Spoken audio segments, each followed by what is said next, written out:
વાત કરીએ વડોદરાની તો વડોદરામાં વિશ્વામિત્રી નદીમાંથી મગરોને સ્થળાંતર કરવામાં આવશે।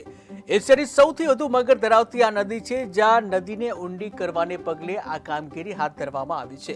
ત્યારે મગરો અને જળચર પ્રાણીઓનું સ્થળાંતર કરવામાં આવશે, જ્યાં 5 માર્ચથી આ કામગીરી શરૂ કરવામાં આવશે।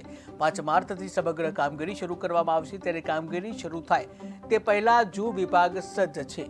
મગર અને કાચબાઓને શિફ્ટ કરવાની તૈયારીઓ કરવામાં આવી છે। કમાટી બાગ ઝૂ ખાતે 10 પાંજરા પણ તૈયાર કરવામાં આવ્યા છે। ત્યારે પાંજરા દ્વારા મગરોનું રેસ્ક્યુ કરવામાં આવશે।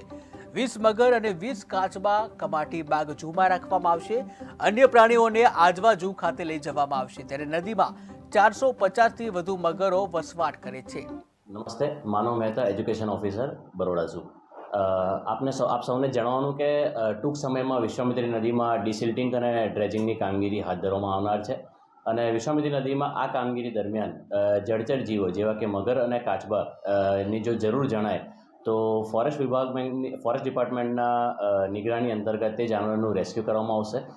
સંપૂર્ણ કામગીરી છે રેસ્ક્યુ અને રિહેબિલિટેશનની, જે દરમિયાન પ્રાણીઓને રાખવાની વ્યવસ્થા સયાજીબાગ ઝૂ અને તેની સેટેલાઇટ ફેસિલિટી આજવા ઝૂ ખાતે યોજવામાં આવેલ છે।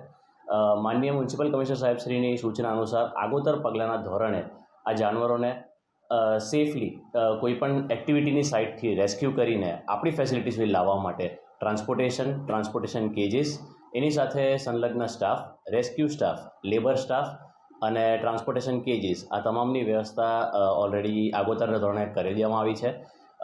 કુલ 20 પિંજરાના ટ્રાન્સપોર્ટેશન નંગનું આયોજન કરવામાં આવે છે, જેની અંદરથી 10 ઓલરેડી ઝૂ વિભાગના કેમ્પસની અંદર હાલ ઉપસ્થિત છે અને આવનાર અઠવાડિયાની અંદર અન્ય 10 પિંજરા આવી જશે, જેથી કામગીરીના શરૂઆતના પહેલાં જ તમામ પિંજરા આપણને સાઇટ પર ઉપસ્થિત મળશે અને